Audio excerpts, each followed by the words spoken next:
Thanks, Dave, again for having me.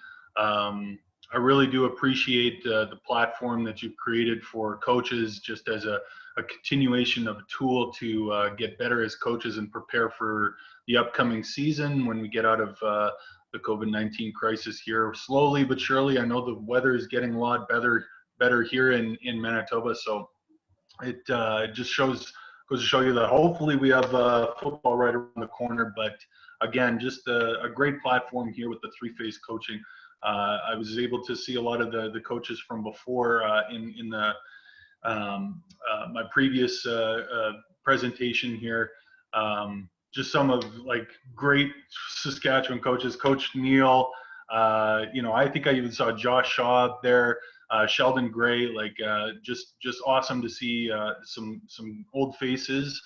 On here. So without further ado, here, you guys, this is the after I did a pre-snap read presentation in my first presentation here on with three-phase coaching.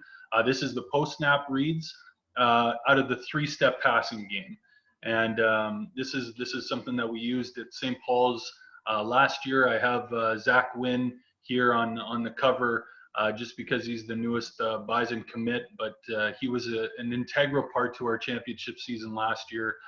He tied the touchdown record from Zach Riegert in the WHSFL with a lot of our three-step passing game. He was the primary receiver a lot where we were going in our three-step. So here's all my contact information or my emails if you guys want to get if you have any questions that weren't answered here. So let's jump into it. So some of the major points, again, like I mentioned, we're going from pre-snap to post-snap.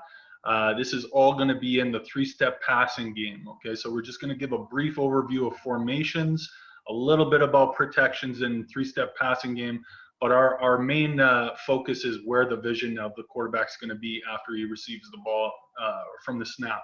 The formation focus that we're going through is based on concepts. So what we do when we're calling a pass play is that we give concepts to one side of the field and then to the other side. So we essentially cut the field in half in the way that we communicate our passing game to the quarterback. And that also allows us as coaches to mix and match concepts in our playbook. So the formation focus that I would have is the three-man side. So we're going to go through three-man all on the wide side of the field. Three-man side out of trips and ace, and then the two-man side, so out of balance, or if you're attacking the short side of the field, out of your ace formation with the three men to the strength of the field. The protection focus is just three-step drop. I know that the optimal time is 1.7 seconds in three-step, but we give a little bit more, to the high school. So I just say 2 seconds. We got to get the ball out. So the concepts that I'm going to be going through for the three-man side is an option route from the inside slot, hitch seam combination, slants and an in, and a quick bubble screen, and that's just to go to show you the types of read progression that we'd have. And then on the two-man side, we have a simple smash concept and a fade concept to go through. So the read types, something that I always say to our quarterbacks, ensure that we stick to one side and sable and slide. That's what I call our protections, our three-step protections.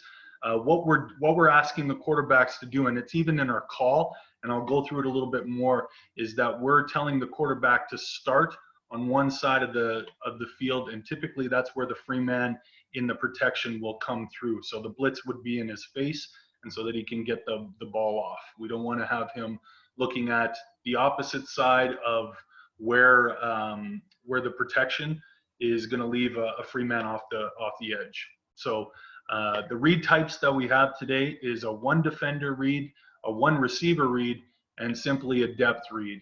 And this is the way I break it down. And again, this isn't the end all be all of the way to read your three-step game, and this is the only way to do it. This is just my perspective and how I teach our quarterbacks. All the way from the university ranks, ever since I started coaching, this is the best way that I've come up with the way to train a quarterback's eyes.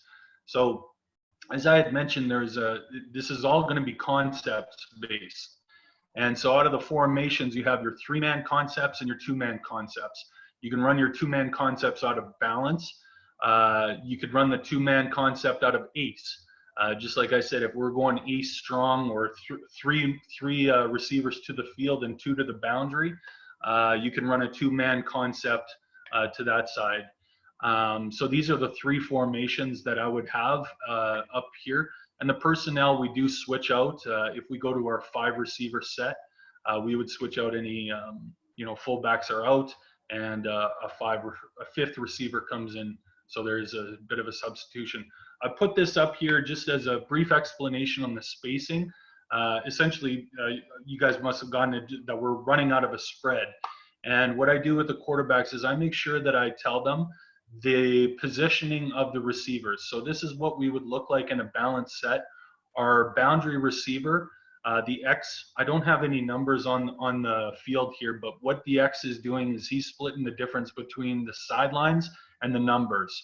The W is splitting the difference between the tackle and the numbers.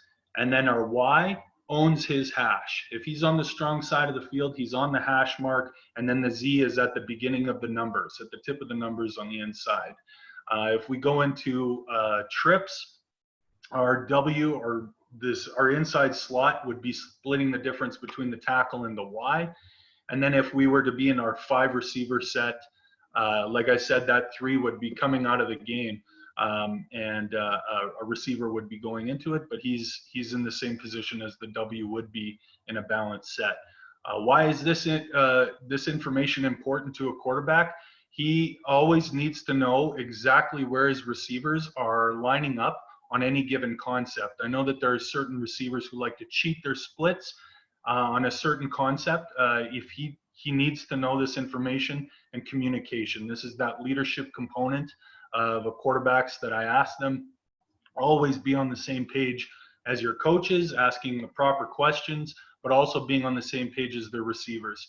They always need to know where they're lined up on the field before any of this can really make sense to them. So the protection scheme, again, is with our 3-step passing game. I said 2 seconds, it should be out a little bit quicker, but, giving leeway to some high school athletes, it's 2 seconds. It's quick. That's the optimal. What we always want to tell the quarterbacks, we got to make our decisions very quick. 2-step drop out of the gun. 3-step if they're running under center. We don't run a lot of under center, but we would in our 3-step game if we were running under center for that particular game, we would run our 3-step passing game. But typically, if you're running out of the gun, we just do a 2-step drop. So again, it's 3-step pass protection. You could go man or slide blocking, sliding like gap control. What I tell the quarterbacks, and the way that the protection is designed, is that the only defender to worry about is the blitz that's coming in their face. Typically, our running backs have their backside, so I make up little slang words for them. The back has always got your back in slip or slide. But what we do with this concept idea is that we would set the protection to that free blitz. So what I mean by that is that we would call a play with the protection going with the concept where we want him to steer at first. So we would set our slip protection, slip left. We're telling the quarterback to look at his left, because if an outside blitzer comes on that side, he's unprotected. He's in your face. He's your guy. So we're telling the quarterbacks where we want to start that progression in their reading side. Now, again, just going back to always cutting your field in half in the 3-step passing game, that's all predicated on your pre-snap. So if the coach is telling you to go to your left, you get the play call, we're going to our left, and the quarterback sees something on the right side, and he has the green light to go to his opposite side there. It's just got to be out in 2 seconds or less.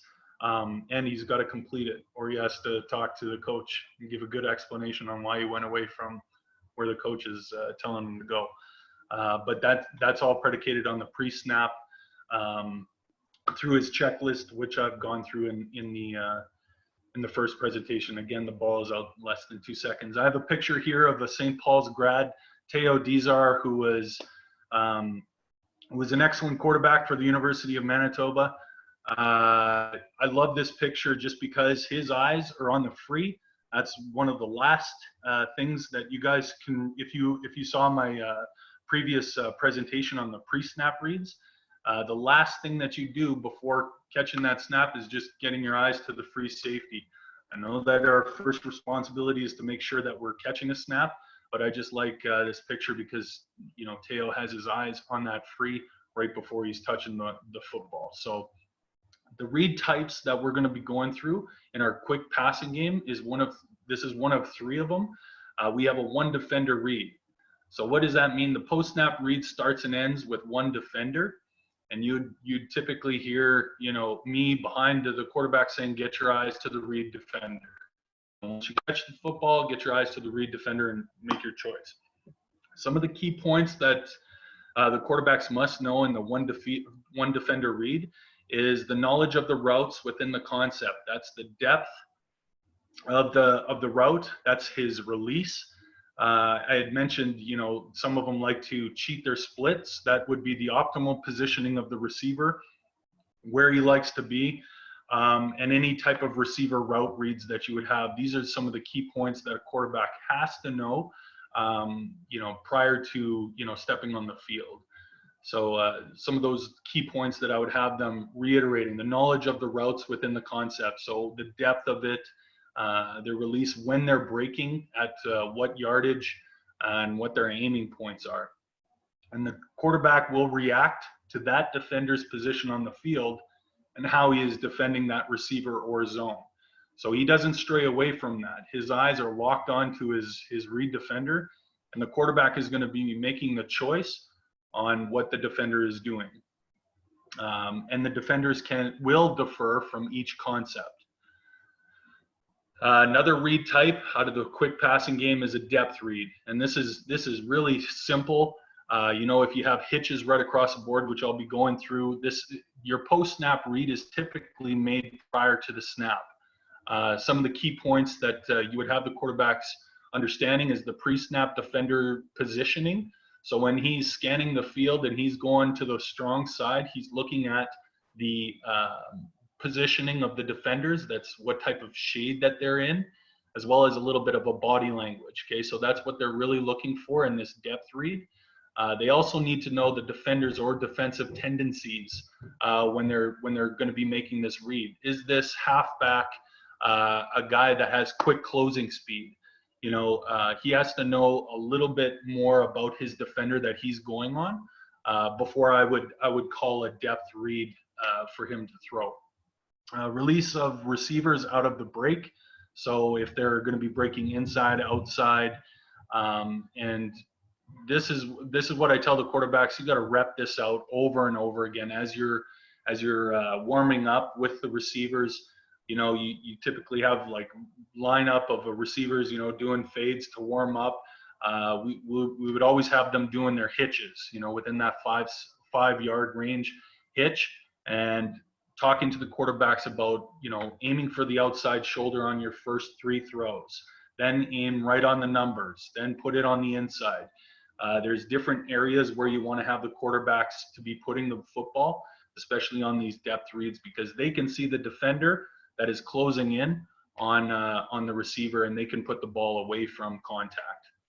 There's nothing worse as a quarterback than to lead a receiver into contact. You feel really bad about it.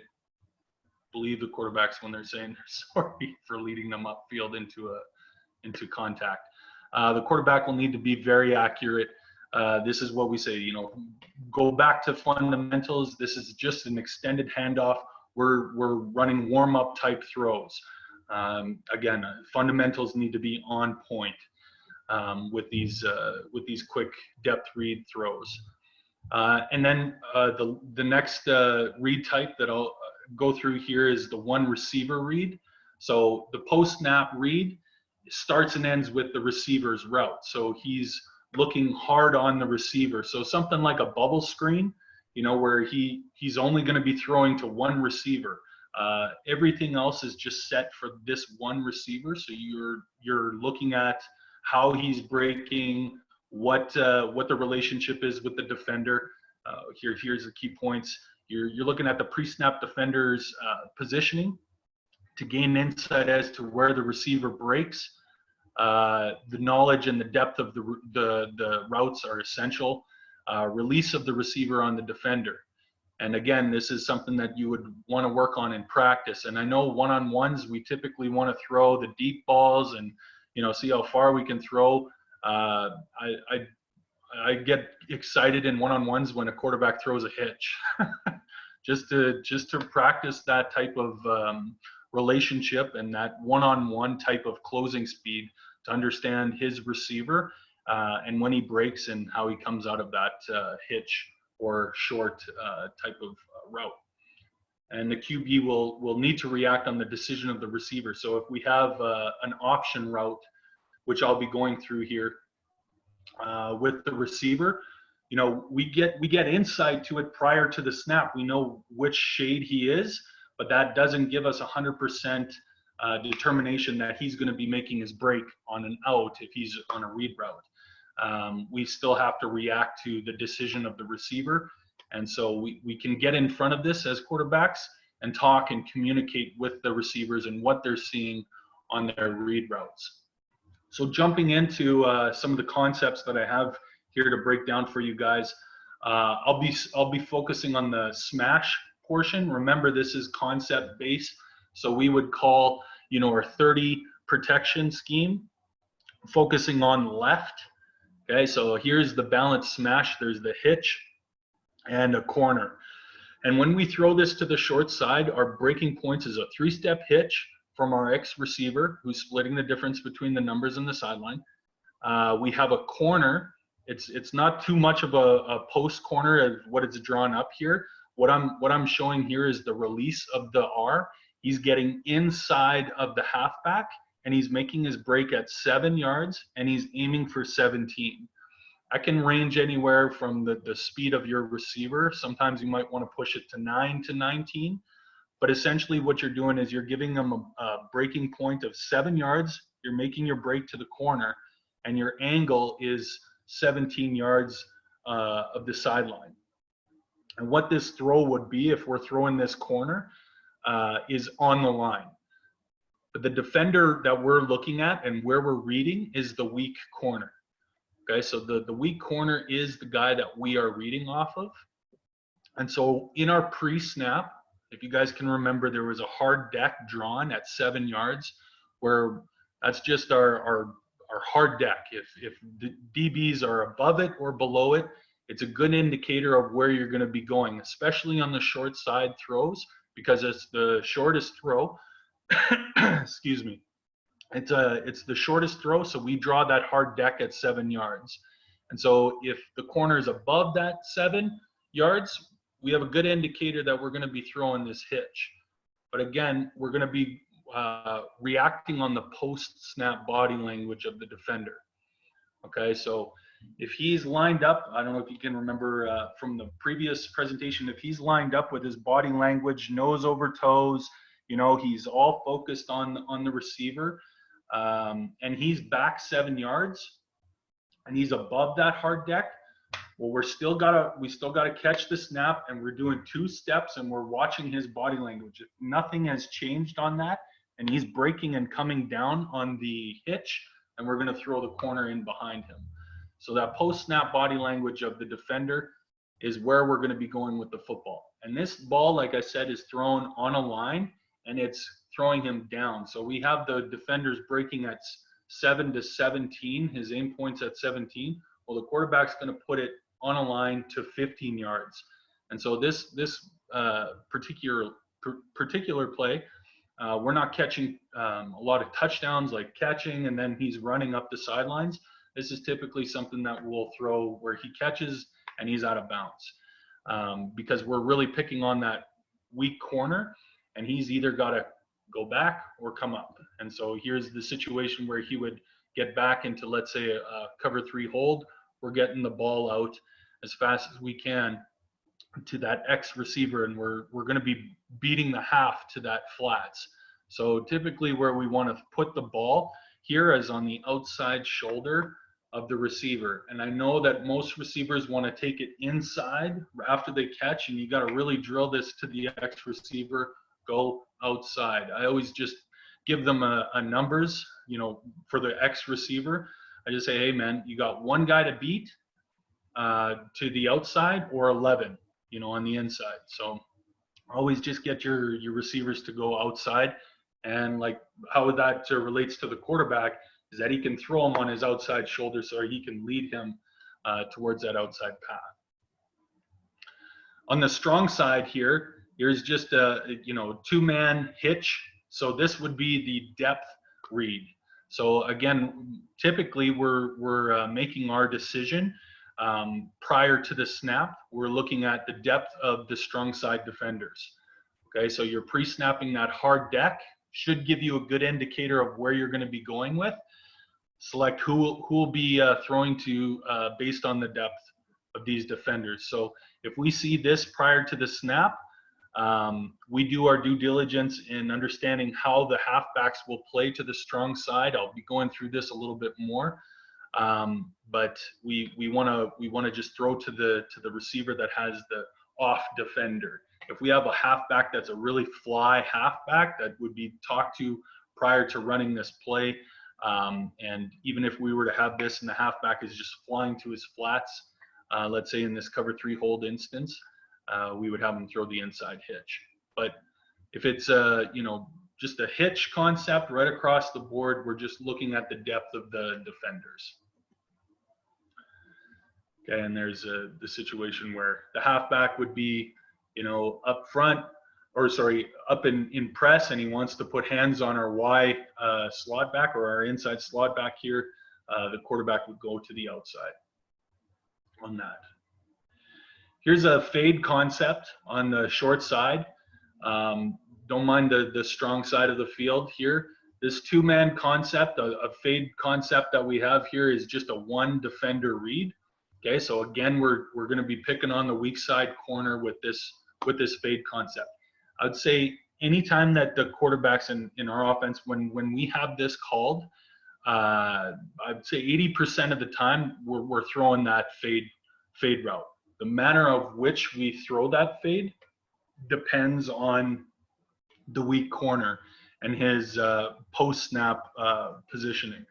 So if we pre-snap and it looks like this is one of the most difficult. This is why I have this here. So if I were to back it up here, you guys, and we have a corner that's way off in cover 3 hold, and he's just sitting there waiting for the fade, we would still throw the fade, but just put it on the back shoulder of the X.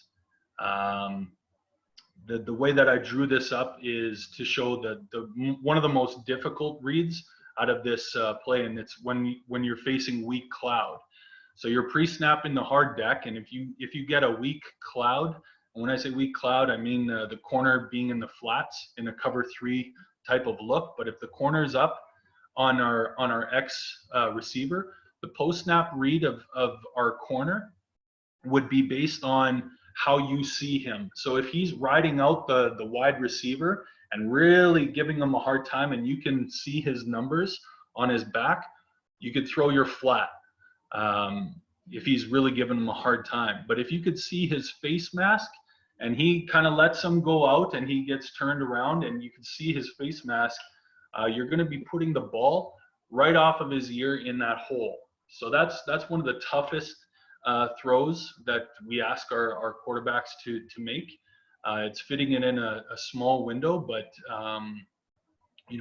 we've had success in beating weak cloud with this fade concept by throwing it this way. You do have to watch out for that weak half, but the way that I teach the quarterbacks is it's almost like a back shoulder throw, and you're putting them again towards the sideline.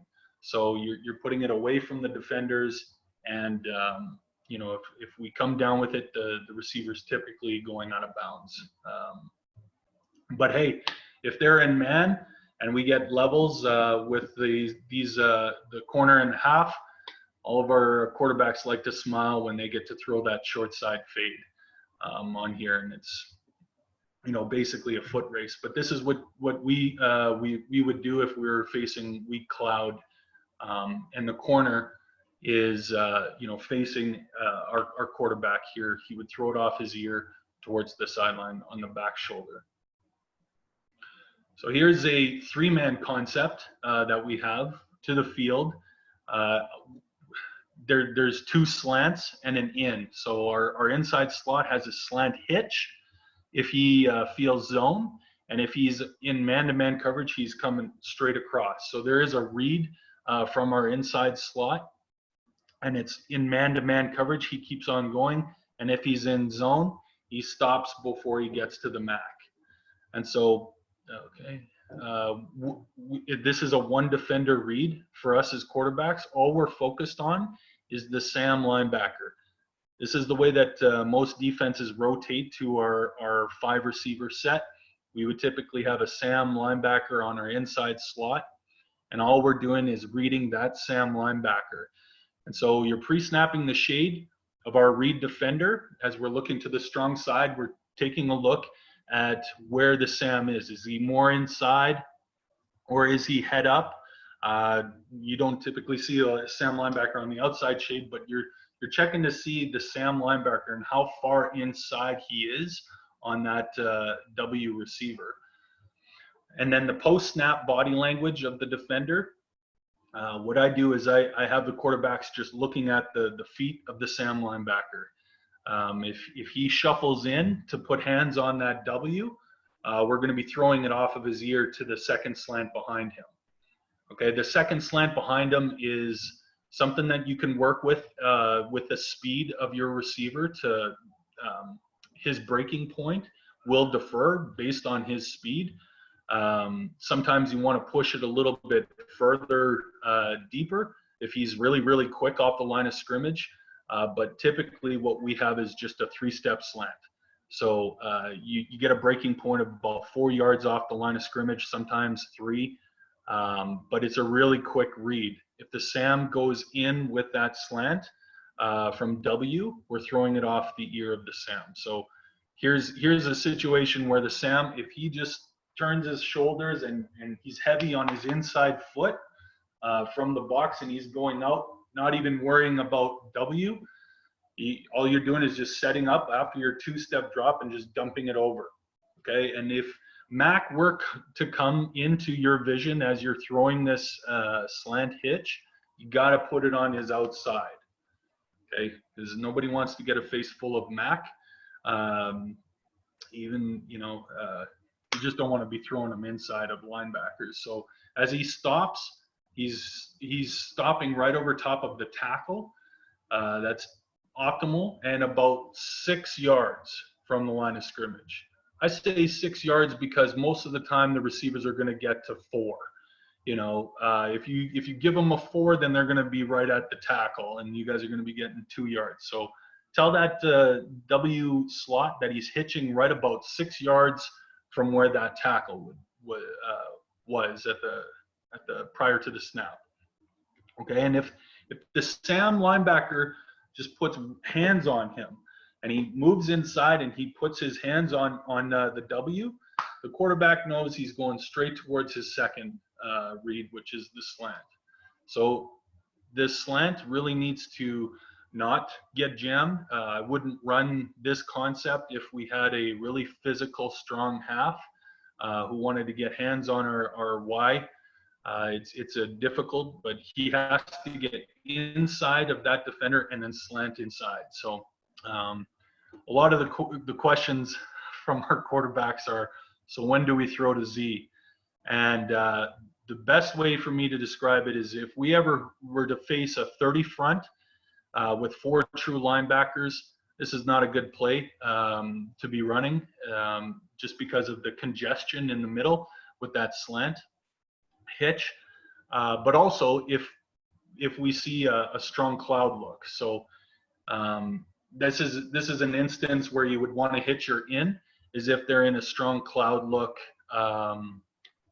prior to the snap. And what I do is, and facing the 30 front with 4 linebackers.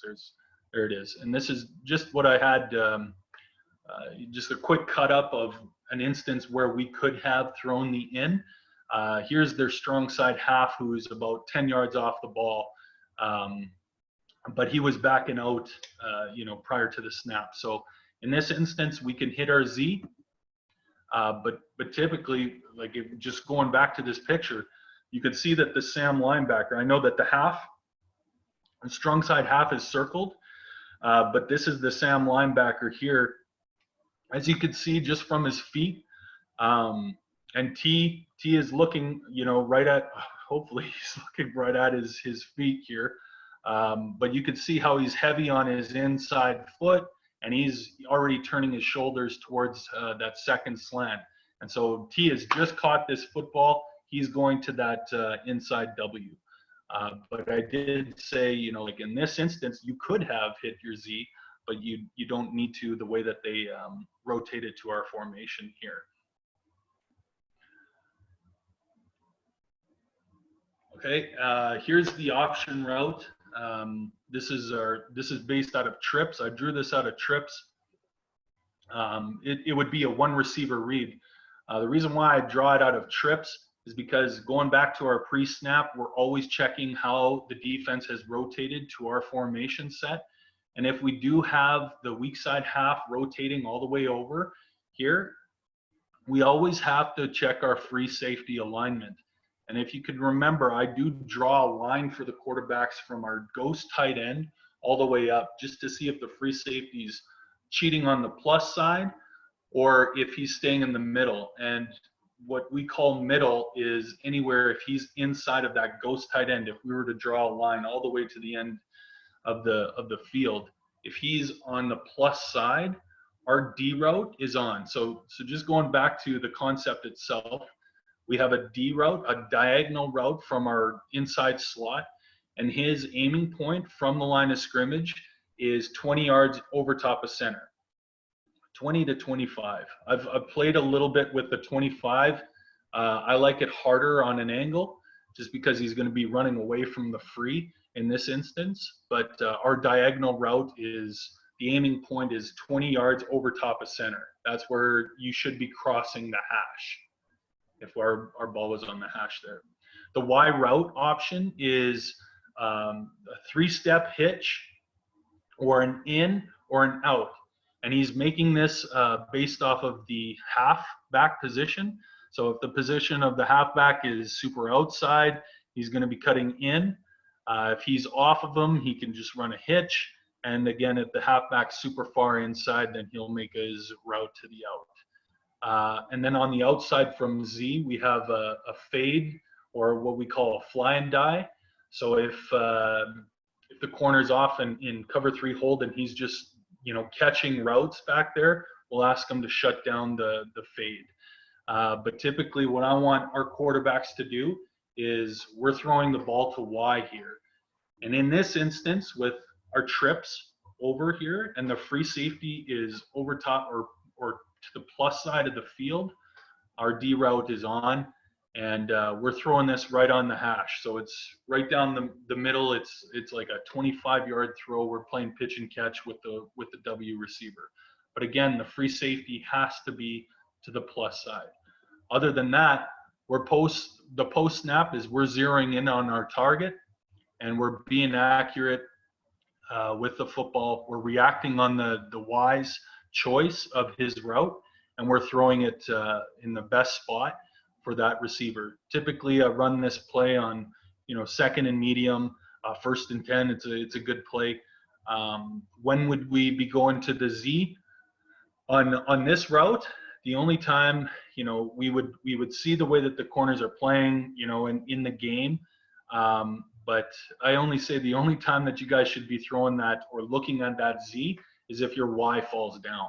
So if your inside slot gets jammed up right at the line of scrimmage and he's just he's staying there and he's not making any kind of break, then we can go to the outside and you're throwing it where only he can catch the football. So I know that's a really far throw, especially for a high school quarterback.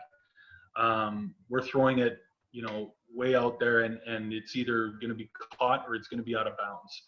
We're not just popping it up in a panic throw. We're being accurate with it. If our Y falls down, we're just going to continue our vision out to the outside.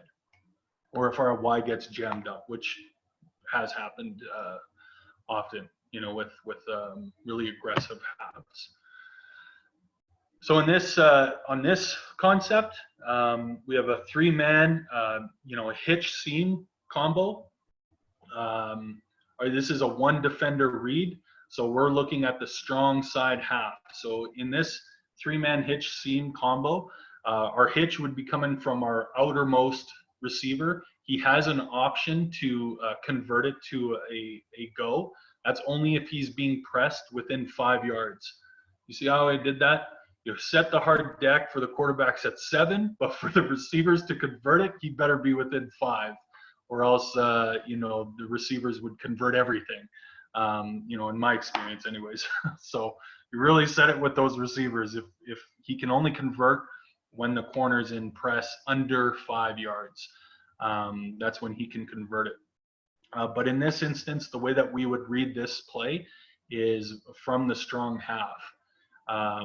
But if it was drawn up in the trip scenario, like I did in the last one, again, we're looking at the depth of these strong side defenders. And again, we got to know where the free is at the snap. If he's plus and we have a full rotation from the defense, then we're throwing the ball to our D. And that's pretty much the only time that we're going to be going to our D, is if the free safety is playing to the strong side of the field. So switching this up in a scenario where we're in a 5 receiver set, I typically don't like running this play, this combination, out of a trips formation. I like it better out of a ace backfield. The post snap read is off the strong half. Okay, so I have 2 different scenarios with the quarterbacks. I either call them a fly half or an aggressive half. Okay, so a fly half, this is a picture of one of our defenses that we were going through, and this is our pre-snap. So the ball has not been snapped, and our halfback is already vacating to his zone. So this is where, as quarterbacks, we can see this and we can play off of this pre-snap look. And so this halfback is already committed to his flat responsibility in a cover 3 hold. And if that's the case, where we have a halfback who's really moving out there, like the picture that we showed, this is that beautiful area to put a ball on the seam. Quarterbacks know it well from St. Paul's, and I made a lot of yards off of that as a quarterback myself. What you need to know on this concept is that our wide receiver, this inside slot, has to get inside. He can't take an outside route on a halfback. He's got to go inside of him. I mean, going back on the picture here, I don't think he would go any other way other than inside on him. But that's one of the major points that we have to have with these halfbacks, is that he has to get inside and then get back on his line. Again, I say that our Y, or our inside slot, owns that hash. So he's got to always find himself back on that hash on his seams and rip through contact from the halfback. So there's that throw again, and you're just popping it over top of the Sam. So the vision of the quarterback is really on this strong side half. He's getting a lot of notes pre-snap to it, the levels of the defenders on the strong side of the field, to, collect as much data as he can. Again, he's not predetermining who he's throwing the football to. He's ensuring that the halfback's getting to the flats, and then he's putting the ball in that zone. If the free safety were to be on the strong side of the field and he's being influenced onto this seam, we should see this prior to the snap, and we should have that free safety on the plus side, which opens up our D route. Okay, and then here's a scenario where we have an aggressive half. So this is a snapshot that I took right before the snap. T just received the snap, and the halfback is not moved. That means he wants to put hands on him. He's going to be aggressive on this on the slot back, slot receiver. So he's going to collide with him before he goes out to his flat responsibility. And so this is the types of things that we should be going through with our quarterbacks prior to our opponents through film. How do they line up? And are we seeing fly halves, or are we going to have aggressive halves? To the strong side, to the short side. These are the things that our quarterbacks are uncovering in order to capitalize on the field. And again, if we have a half that's really aggressive on that inside slot, and he wants to put hands on him, that's enough time for us to get the ball out to our hitch on there. So that's how we would read this. A one defender read. We're just looking at the strong side half. And then here's another situation. This is a little we called this for Zach Wynn, who got us a lot of yards on this play. And it's a super simple one, but it's a one receiver read. It's our W bubble screen. We would just have them trips over, and it would be a foot race with the weak side half. We would time it up. Quarterback would catch the football. And so what he's looking at as he catches this football, he's getting his feet properly positioned, and he's looking at the shoulders of the W receiver. So once he opens up his shoulders, that's when he's throwing them upfield. Okay, so I typically tell the quarterbacks, put it out in front of him so that he can go up the field, right across the field. And so this would be a one receiver read for our quarterbacks. So one of the things that would kill this play is the pre-snap defender, whether it's a Sam or that weak halfback that came over. If we just came out in trips and we didn't do the motion, we would look at the positioning of the whether it would be the weak side half that rotated over to our inside slot, or the Sam. And if they are lower than about 5 yards, if they look like they're going to be coming up on him, then we're going to our backside concept. So we do have trips right bubble screen, but then we would have a one-man route on the short side. And just to recap on this, you guys, as coaches, as coordinators, we're telling our quarterbacks where he's going to be looking before he gets the snap. So we're telling them we want to go to this side of the field within the way that you communicate that play to the quarterback. So you give a concept and then a backside concept. And so I always say to the quarterbacks that you have the green light to go to the backside concept, but there better be a really good reason to why we're going back there, or why we're going away from where we want to attack the football. We've had great success even today. Like Bisons love to run their short side concepts.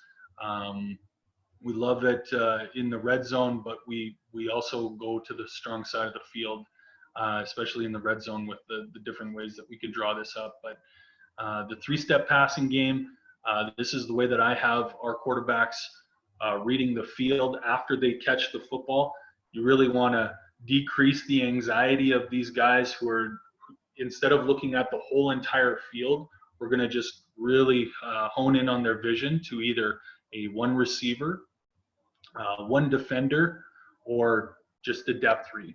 So making it simple for the quarterbacks and really steering their eyesight. And then, of course, we have the fake on that play as well. So some of the drill work that I have our quarterbacks doing, first of all, there's nothing better than a good chalk talk with all of your quarterbacks present. Just going through different concepts, drawing them up, and the more that they draw it up, the more familiar they're going to be getting with the concept. So I ask our quarterbacks, to become coaches and to sit down with a piece of paper and a pencil and just writing up concepts. That's one way that I got through, that had me as a quarterback get through training camps, with all the different systems that you get, pushed onto you from junior varsity to varsity to, high school to university, or high school to junior. There's always a new, system that you have to learn. the best way that I always learned was just writing it all out and drawing up the concept. So I ask our quarterbacks to do the same. As a group is always better. More minds is better than one. And writing down as much information as they know about the routes, about the read process, about the defenses that they're going to be facing. Like I said, they're going to be drawing up a lot of players, defenses, so they start learning a little bit more about the weak side corner compared to the strong side. And it'll also focus their attention when they're watching film. Some drill work. The way that I have the quarterback slowly get to Skelly with this is stationary receivers. So they know the optimal positioning of the receiver. They know where they're going to be. They're drawing out their field. I remember as a player, I would put a cone for our hash marks, and then count out 25 yards to the sideline, and then put the sideline there, and then here's the numbers, making sure that the receivers are at their positions where they need to be. And so you'd have them at the end of their routes. So whether it's your brother, your sister, or your buddy who's playing receiver for you, have them just stand there at the end of their routes and go through 3 drops in a row. And so typically at practice, we would have 3 balls. I would have the same quarterback doing the same route 3 times, all in sequential. So 3 on that stationary receiver. And then you have 2 stationary receivers. So let's say it was the smash concept. You're just going to put a receiver at about 5 yards and then the other one at about 15. And you just play, whether the coach or another player is the defender that you're going to be picking on. So in that smash concept that I was talking about, you would have them play that weak side corner, and you'd basically kind of play monkey in the middle. Like you're reacting to what he's going to be doing post snap. And so you do that three times in a row, and then you get the receivers together. You do full speed routes, and then you're ready for Skelly. I asked that these guys do it 3-step under center, and then I'll go 2-step from the gun, and then left side, right side. So that's a good way to have these guys drill it out.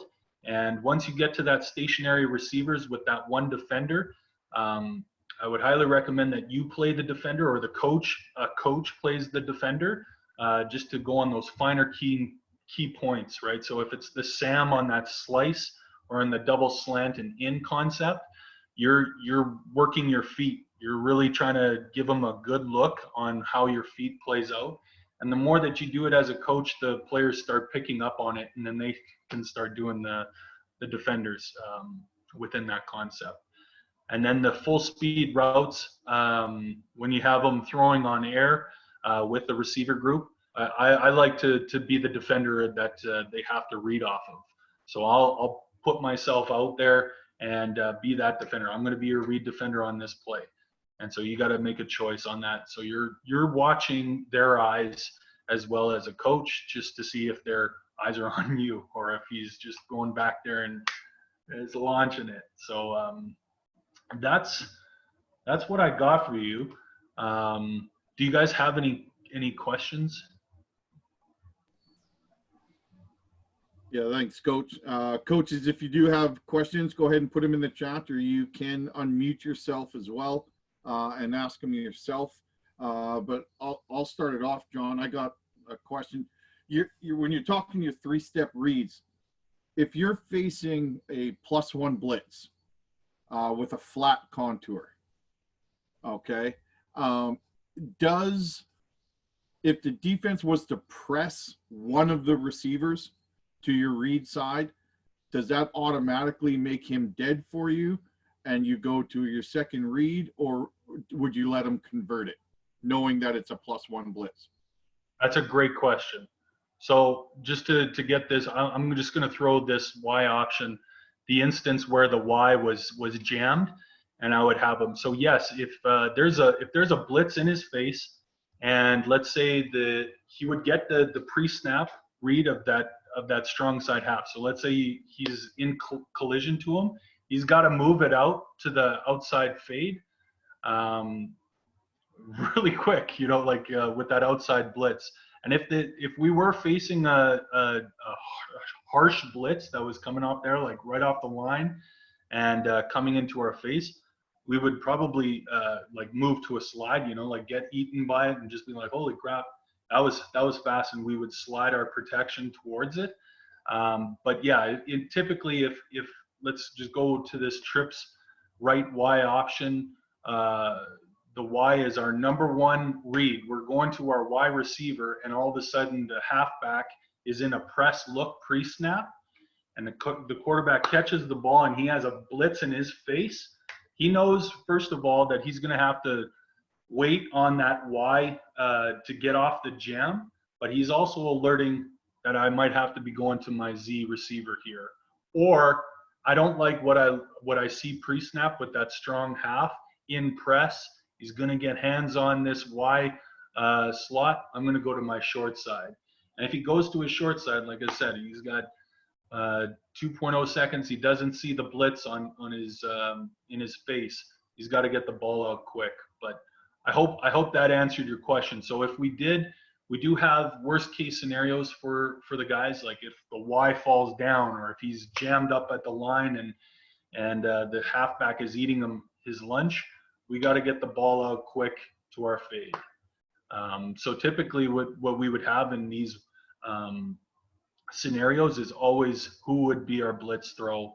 And if they were running into problems, I always give the problem of just the slot backs falling over, because more times than not, you know, like they do slip. And so if you're sitting on that receiver or on that one receiver read, and he slips and falls, you gotta have another choice. And I have them working outside on this particular play.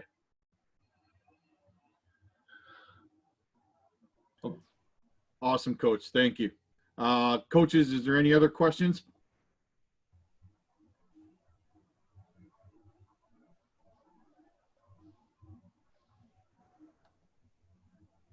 Okay. Looks like we don't have any questions at the moment, Coach, but I appreciate it. And that was great here. Actually, we do got one coming in right now. So it says, sorry,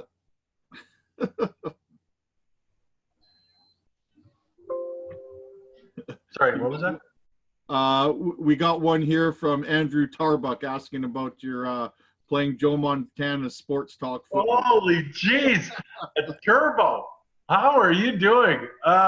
You know what? I think I might have grabbed that hitch seam concept from Joe Montana's Sports Talk Football. Oh, it's great to hear from you, man. Yeah, they don't let you run all the way back anymore and just run up the sidelines. I haven't installed that play yet, but it's coming. It's good to hear from you, man. That's awesome. All right, Coach. Well, thanks for everything tonight. Really appreciate it. Coaches, again, you're welcome to check out the YouTube page if you want to review this one or anything else and share it with your staff. And then we'll be back tomorrow night with Coach Gray, and he's on the whiteboard going through a bunch of different coverages with us. So thanks again, Coach Makie. Good luck this season when we get rocking, and I appreciate your time. Thanks a lot. Thanks a lot, Dave. Appreciate it.